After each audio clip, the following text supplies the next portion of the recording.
Bom dia, primeiro ano, meninos e meninas. Tudo bem com vocês?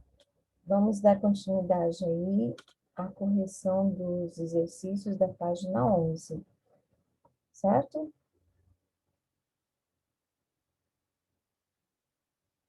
Eu vou compartilhar aqui uma tela com vocês. Por favor, me reportem se estiver tudo certo, ok?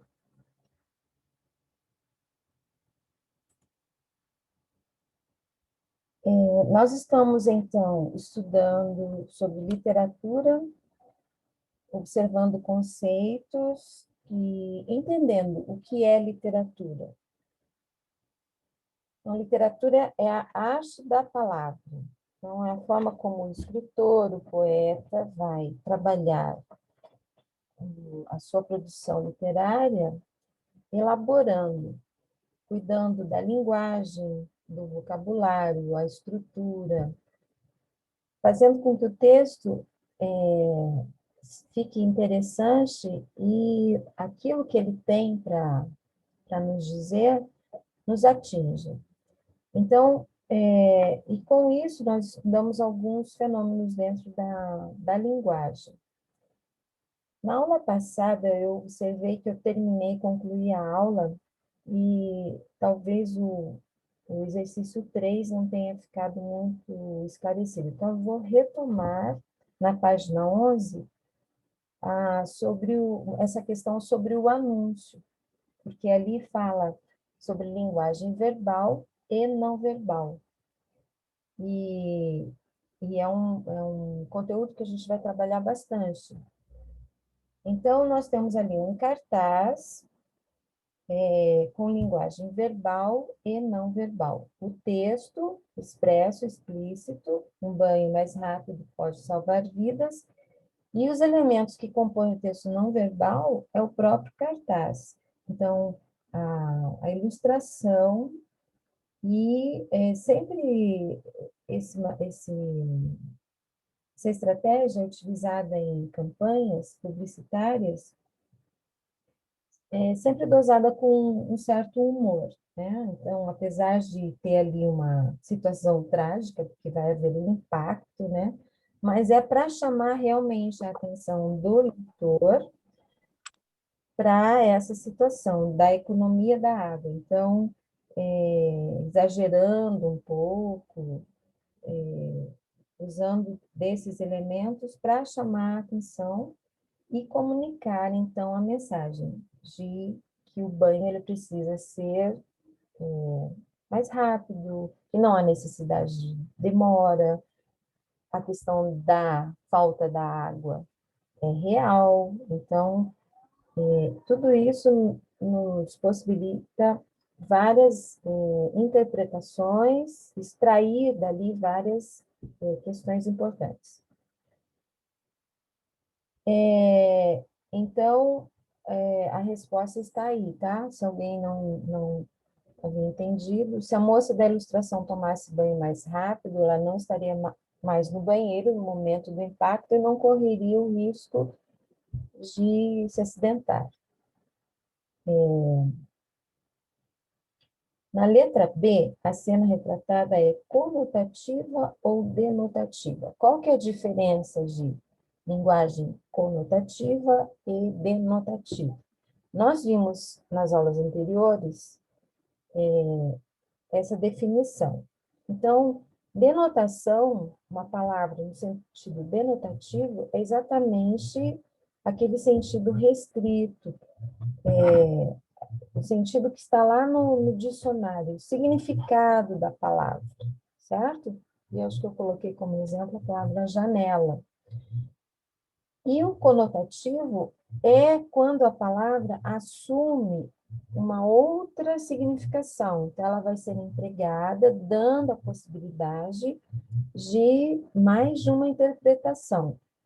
É um recurso muito utilizado na poesia, ou mesmo na prosa, mas sempre já com essa ênfase poética. E ele está perguntando se a cena retratada é conotativa ou denotativa. É uma conotação que sugere a ideia de que é necessário economizar água, pois o desperdício pode acarretar problemas ecológicos e afetar a vida de todos os seres. Por isso, a campanha utiliza a ilustração e texto, né, uma composição aí, e tem um caráter humorístico para que o leitor entenda a mensagem e reveja seu comportamento em relação ao tema. Então, assim, a conotação ela pode ser empregada para ampliar aí um pouco mais o sentido, mas com essa função também, né? Ela pode ser direcionada. No 4, então, nós temos um texto, que é o famoso soneto de Luís Vaz de Camões, escrito no século XVI. E ele é tão importante que, depois de tantos séculos, ele está aqui, ó, presente, está aqui na apostila, e nós vamos estudar sobre ele. Amor é fogo que age sem se ver, é ferida que dói e não se sente, é um contentamento descontente, é dor que desatina sem doer, é um não querer mais que bem querer, é solitário andar por entre a gente, é nunca contentar-se de contente, é cuidar que se ganha em se perder, é querer estar preso por vontade, é servir a quem vence, o vencedor, é ter com quem nos mata lealdade. Mas como causar pode seu favor nos corações humanos amizade, se tão contrário assim, a si é o mesmo amor? Então, esse é o sentimento dos amantes na visão de Luís Vaz de Camões, tão contraditório. Na letra A, trata-se de um texto literário ou não literário? Justifique. Sem dúvida, é um texto literário. Apresenta as contradições do amor definidas por metáforas e paradoxos.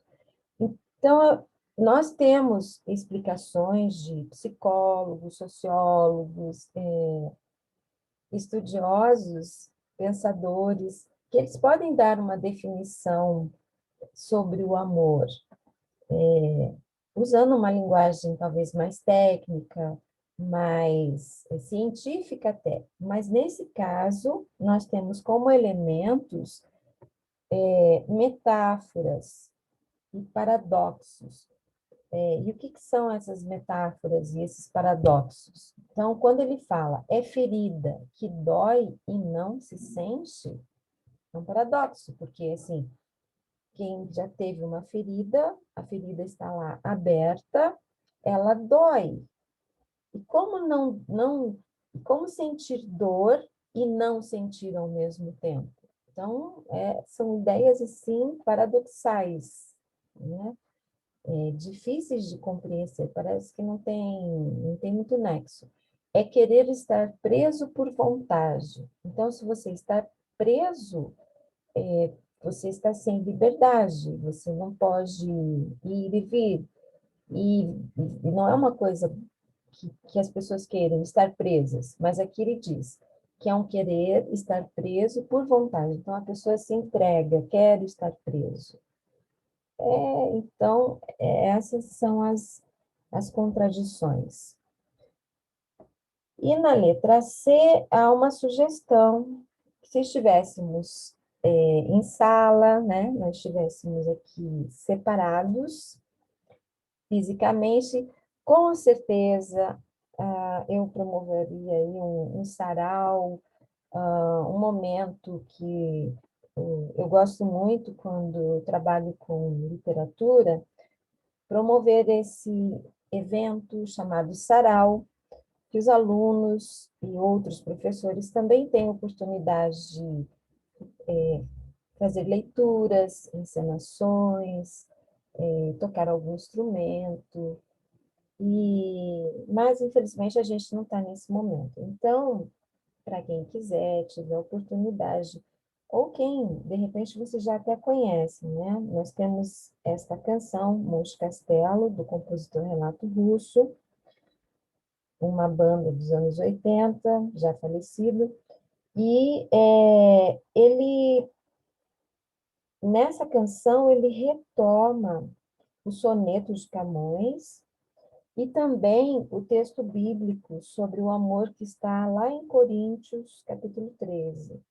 Então, uma sugestão para que vocês ampliem aí o conhecimento, escutem e façam aí uma pesquisa, né? Observem o que ele trabalhou aí, e essa música. É realmente uma canção muito bonita. Página 12. Então, vamos lá, página 12.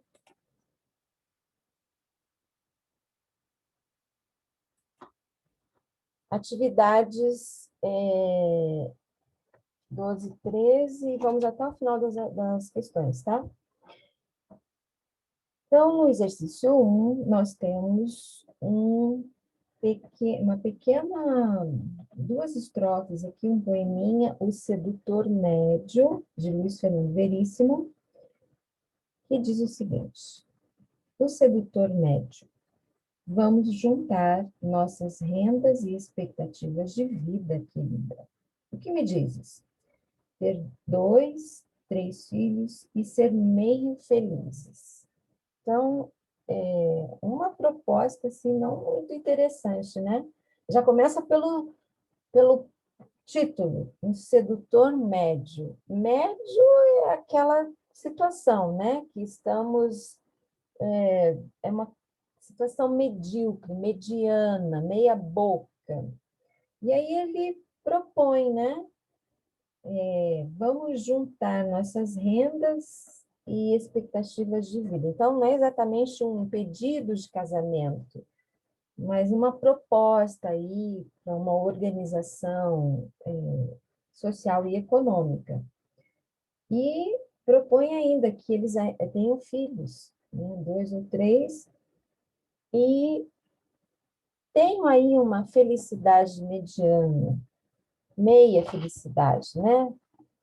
Assim, vamos analisar aí o que ele propõe. No poema O Sedutor Médio, é possível reconhecer a presença de posições críticas. Então, assim, não é exatamente um poema romântico, ele está chamando a atenção para essa situação das pessoas que se unem, talvez motivadas por impulso, ou sem pensarem nas consequências, enfim, são inúmeras as motivações, mas duas pessoas que, quando se unem, né, com um projeto em comum, é um compromisso de vida, e o compromisso de promover a felicidade para ambos, não só para um. Então, sim, ele tem uma posição crítica. E onde que isso é mais evidente? Na mensagem vinculada pelo poema, em que os valores da sociedade são ironizados, o que é acentuado pelo adjetivo médio e do título e o advérbio meio no verso final. Então, sim, ele está fazendo uma crítica, está chamando a atenção aí, e usou essas duas palavras aí que dão um caráter de...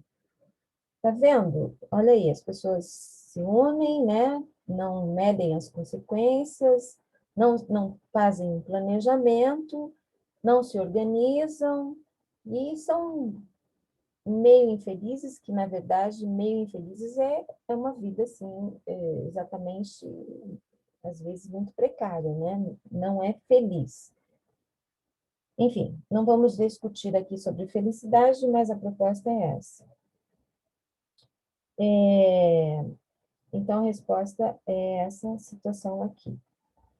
O 2, exercício 2. Nós temos também aí fragmentos do Diário Secreto de Theodor Conrad, Nalex Korzeniowski. Então, são nomes russos, né? É uma crônica de Rubem Fonseca, E nós temos aí dois trechinhos. Então, Peter Somerville, ou Somerville, pede-me que escreva um artigo sobre Crane. Envie-lhe uma carta, acredite-me. Prezado senhor, nenhum jornal ou revista se interessaria por qualquer coisa que eu ou outra pessoa escrevesse sobre Stephen Crane. Iriam dar sugestão. Dificilmente encontro alguém agora que saiba quem é Stephen Crane, ou lembre-se de algo dele. Para os jovens escritores que estão surgindo, ele simplesmente não existe.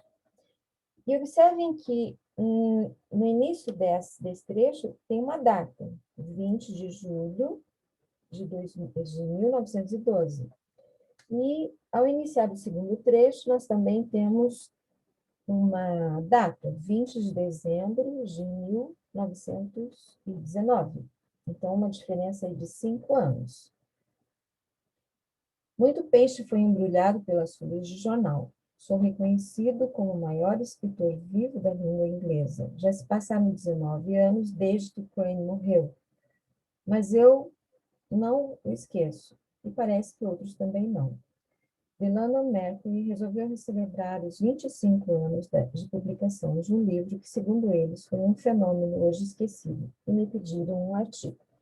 Então, todo esse trecho aqui está relacionado a um tempo que foi publicado, a um tempo em que ele é relembrado, a um tempo em que ele vai ser celebrado por 25 anos de publicação. Então, na construção de textos literários, os autores recorrem com frequência a expressões metafóricas, e ao empregar o enunciado metafórico muito peixe foi embrulhado pelas folhas de jornal, pretendeu-se estabelecer entre os dois fragmentos do texto em questão uma relação semântica, uma relação de sentido de, letra B, temporalidade, em relação ao tempo, segundo o qual se articulam as partes de um texto, situando no tempo o que é relatado nas partes em questão. Então, isso é tudo relacionado com o tempo. Essa é uma situação bastante importante ao fazermos a leitura. Então, essas situações ocorrem, tá? E para isso eu quero chamar a atenção de vocês a respeito da leitura. Eu pedi anteriormente que respondessem algumas questões lá da página 2, né? Uma pesquisa, uma pequena enquete para saber o que vocês estavam lendo, quem é que estava lendo, quem é que gosta de ler. E porque uma das minhas missões como professora é daí oportunizar, despertar os meus alunos para a leitura. E assim, é comprovado cientificamente todos os benefícios da leitura. Então, uma de ordem estrutural, assim, questão de neurônios, conexões que são realizadas, facilita a compreensão, a leitura, ela estimula a leitura, amplia o vocabulário, coisas que vocês já devem ter ouvido, certo? Mas isso é fato. Quando nós lemos alguma coisa e temos uma compreensão mais fácil do que estamos lendo, é porque realmente exercemos a leitura. Então, fica aqui novamente o meu convite, a minha insistência para que vocês pesquisem, leiam. O que eu sei é o seguinte, é que existe um livro para cada leitor, existe um livro para cada pessoa. Então, se você ainda não descobriu qual é o seu livro, pesquise, porque realmente tem um livro para você.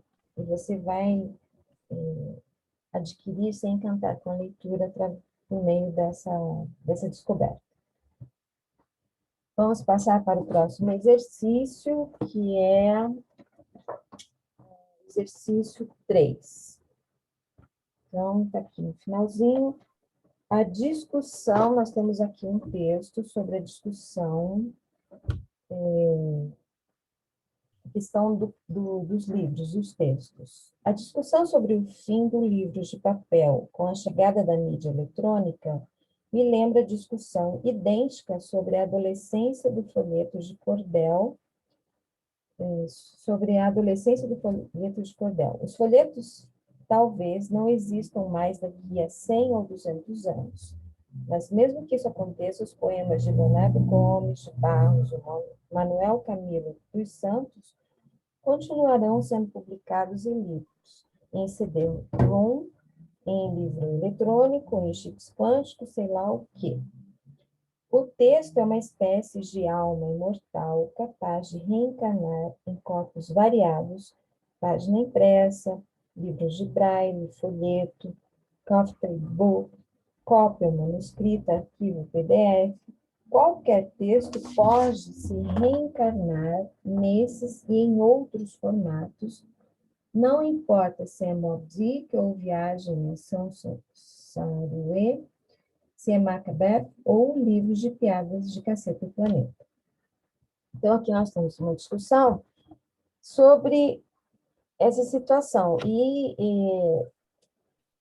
as pessoas continuam lendo. Se não estão lendo, né, com livros físicos, continuam lendo pelos meios eletrônicos.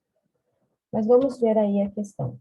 Ao refletir sobre a possível extinção do livro impresso e o surgimento de outros suportes em via eletrônica, o cronista manifesta seu ponto de vista defendendo que os textos continuarão vivos e passíveis de reprodução em novas tecnologias, mesmo que os livros desapareçam. Então, essa é a temática, esse é o ponto central, essa é a ideia principal do texto. O que estamos fazendo aqui é interpretação de texto. Então, é isso que você deve inferir em relação a este texto. 4. E eu vou direto para as respostas comentadas para que eu possa terminar. Então, no número 4. Alô?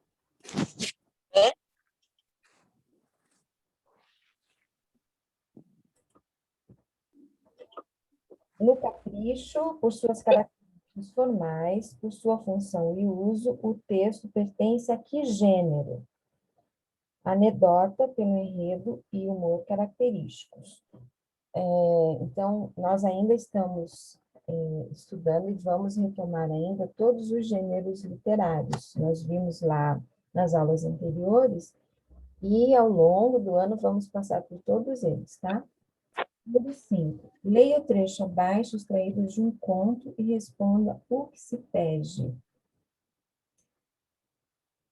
Eu espero que vocês estejam acompanhando e fazendo a leitura e, em caso de dúvidas, por favor, me escrevam. O e-mail vou deixar aqui no final dessa aula também. Então, ele pede para citar um exemplo do emprego do discurso direto. Discurso direto é quando nós usamos a fala do personagem exatamente no momento da fala. Então, ela é reproduzida como foi empregada. Nós temos aí a frase no final, que é, apesar de não estar estruturado como diálogo, mas ela é reproduzida no momento em que a mãe fala com o garoto. Deixe de preguiça, menino. Essa é a situação em que o discurso direto é utilizado. E anotem aí o que é discurso direto. Próximo. Leia a seguinte fala extraída de uma peça teatral e responda o que se pede. Ok. Nós temos aqui a fala de um personagem, tá? Essa peça, depois ela foi transformada em novela pela Globo, ela é bem conhecida, assim. Os pais de vocês provavelmente vão saber do que se trata. Então, o prefeito um personagem muito ambicioso, ganancioso, ele tem, na sua posse, ele faz o seguinte pronunciamento. Povo sucupirano, agora mente, já investido no cargo de prefeito, aqui estou para receber a confirmação, ratificação, a autenticação e, por que não dizer, a sagração do povo que me elegeu.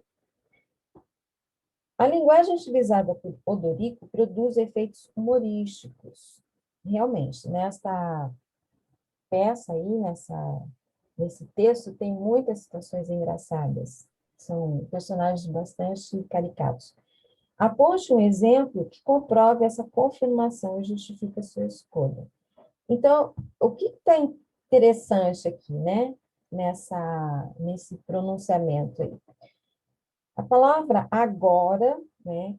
Agoramente não existe. Agora é um advérbio de tempo. Então, o emprego correto da palavra agora é quando você está se referindo agora. Agora estamos tendo aula.